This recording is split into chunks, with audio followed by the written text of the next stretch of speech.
Today we're sitting with Törbjorn Fredriksson, who is leading UNCTAD's work on e-commerce and the digital economy. This week, UNCTAD published a new report on the impact of the coronavirus pandemic on the digital economy.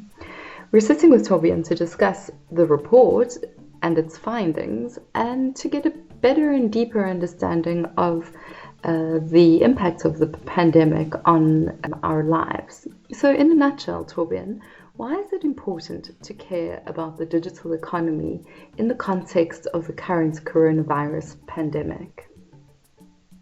Well, first of all, thanks, Amy, for having me on this podcast. It's much appreciated.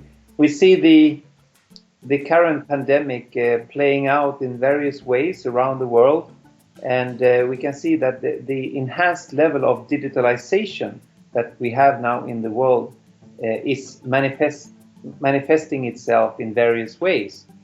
Many governments, companies and organizations are responding by imposing various travel restrictions and social distancing measures. And digital solutions today are increasingly explored to continue some of the economic and social activities, but this time remotely. So we're seeing that digitalization is allowing telemedicine, telework, online education, increased communications in the lockdown situation, and it's also enabling shopping online, etc. But what is interesting, we felt at UNCTAD, is that when the crisis broke out, we were in a very different digital landscape than, let's say, when we had the financial crisis in 2008. So we think it's quite interesting to see what does it mean. How are we coping with the crisis, but also what does it mean for developing countries in this case? Mm-hmm. And you've mentioned some trends. What are some other trends that you're seeing in the wake of the coronavirus? Can you give us an example or two? Well, let's think first about the way we are adapting as workers, and I will focus mainly on the more advanced economies. Even here at UNCTAD, we have been affected by the lockdown, and we have had to work from home and replace physical meetings with various online video conferencing and messaging tools. As we're speaking right now, you and I, we're using Skype, for instance. And we can see a dramatic increase in the demand for Skype, Microsoft Teams, Cisco's WebEx, Zoom, and other applications. Similar developments were witnessed in China, for instance, when the crisis broke out there, when the number of people using such tools went from, less than 100,000 to over 1 million. So it's really having a very rapid effect on the way we're doing things.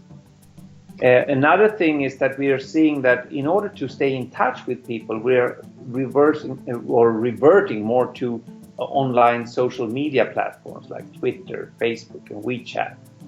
And of course, that is helping people to find a lot of information, but there are also concerns that a lot of information on those social media platforms may not be reliable. So there has been a lot of concerns related to fake news and so on. You've provided a lot of the upsides of this, but no doubt there are some downsides. Can you walk us through a couple of the negative impacts of the coronavirus on the digital economy? Yeah, I'd be happy to do so. Let's start, for instance, with when we start shifting to online work. There has been some concerns about that relating to the security of such transactions or interactions. Because people working from home, they often have much fewer security defenses in their home networks than they would have had if they were operating from their workplaces. So we have seen, for instance, some rising incidents of phishing scams and various ransomware attacks as a result of this. Another thing that has happened is that a lot of governments and other players are looking at ways to using mobile applications, mobile apps, to monitor and trace the spread of the virus. Now, at the same time, there is growing concerns about that because it may intrude in the privacy of the users of these mobile phones. So there have been increased concerns related to data privacy. And this is another aspect to pay attention to as we are eager to use digital solutions, but we also need to think about what are the longer term implications of that. Absolutely. Let's talk a little about the digital divide and what this crisis is doing to either widen or close the digital divide. What's happening? Yeah, I think first of all, as we have discussed already a bit, the corona crisis has really showcased the potential value of digital solutions here as it's playing out in different ways. But what it has also shown is that many countries are not really ready to take advantage of these digital opportunities. And, there are still huge differences in the extent to which people around the world are being able to use the internet and other digital technologies. While we have reached more than half of the world's population using the internet, in the least developed countries, for instance, only 1 in 5 are using the internet. And if you think about another application that has been quite popular now in the lockdown situation in advanced economies, the reliance on electronic commerce or online commerce, it is not at all as frequently used in the lower income countries where less than 5% of the population may be using it. And even if you are using e-commerce in those countries, typically you're relying on cash on delivery, which is not the ideal payment solution in a lockdown situation where you're supposed to distance yourself from other people. So having access to electronic payment solutions in a country can be very favorable in this particular situation. And there is a lot that needs to be done to help developing countries, especially least developed countries, to make use of these digital tools. And that leads me to my next question. What can we do, organizations like UNCTAD or other countries do to deal with digital disruption like this? Are there some key policy takeaways or actions that people can take immediately or in the short and near term? Well, I think there is a growing sense of urgency, both in governments of developing countries, but increasingly also in the donor community, that we have to give more attention to the digital dimension in our efforts to help developing countries develop in a sustainable and resilient way.